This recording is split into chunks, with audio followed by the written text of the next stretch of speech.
અંકલેશ્વરના ભરૂચી નાકા નજીક જલારામ મંદિર પાસે દાંડી માર્ગ પરના નાળાની ચાલતી કામગીરીની રાજ્યમંત્રી ઈશ્વરસિંહ પટેલે મુલાકાત લઈ નિરીક્ષણ કર્યું હતું। અંકલેશ્વરના બોરભાટાથી ભરૂચી નાકા સુધીના દાંડી માર્ગ ઉપર જલારામ મંદિર પાસે વર્ષો જૂનું જર્જરિત નાળું તોડી પાડવામાં આવ્યું છે અને નવા નાળાની કામગીરી શરૂ કરવામાં આવી છે। ત્યારે આજરોજ રાજ્યમંત્રી ઈશ્વરસિંહ પટેલે નાળાની ચાલતી કામગીરીનું નિરીક્ષણ કર્યું હતું અને જરૂરી સૂચનો કર્યા હતા। આ દાંડી માર્ગ સાથે 7 જેટલા ગામો જોડાયેલા છે તેમજ દીવા રોડની સોસાયટી વિસ્તારમાં પણ જોડાયેલો છે। ત્યારે નાળાનું નિર્માણ થતાં 7 ગામો અને સોસાયટી વિસ્તારની સુવિધામાં વધારો થશે। રાજ્યમંત્રી ઈશ્વરસિંહ પટેલે જણાવ્યું હતું કે હાંસોટ રોડ પર આમળાખાડી ઉપરના બ્રિજને પણ પહોળો કરવામાં આવશે, સાથે માર્ગને પણ પહોળો કરવાની કામગીરી હાથ ધરવામાં આવશે।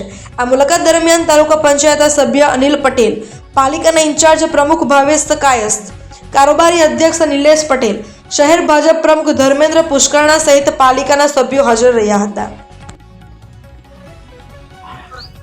બોરભાટાથી ભરૂચી નાકા એટલે કે દાંડી રોડ જે હતો જલારામ મંદિર પાસે લગભગ 1950માં એટલે કે આજે 70-75 વર્ષ જેવા થવા ગયા છે અને એ નારું જર્જરિત હતું એને તોડીને એ નારું અને 4.5 કિલોમીટરનો રસ્તો પ્લસ બીજા 2 નાળા એટલે કુલ 3 નાળા બ્રિજ બનવાના છે અને રસ્તાનું કામ જે અત્યારે 3 મીટર છે જગ્યાએ 5.5 મીટરનો રસ્તો પહોળો બનવાનો છે।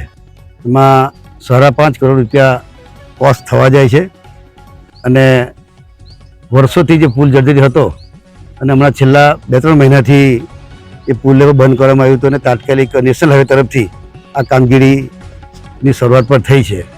સાથે સાથે હાંસોટ અંકલેશ્વર જે રોડ છે ત્યાં આમલાખાડી છે અને આમલાખાડી પાસે પણ અત્યારે 7 મીટરનો જે બ્રિજ છે એમાંથી અને 13 મીટરનો એટલે કે બંને તરફ છેરા વધારીને 13 મીટરનો આવનાર દિવસોમાં થનાર છે।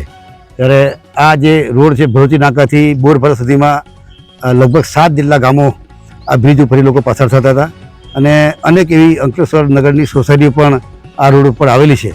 આ કામ પૂર્ણ થયેથી તમામ લોકોને એમાં સુવિધામાં વધારો થનાર છે।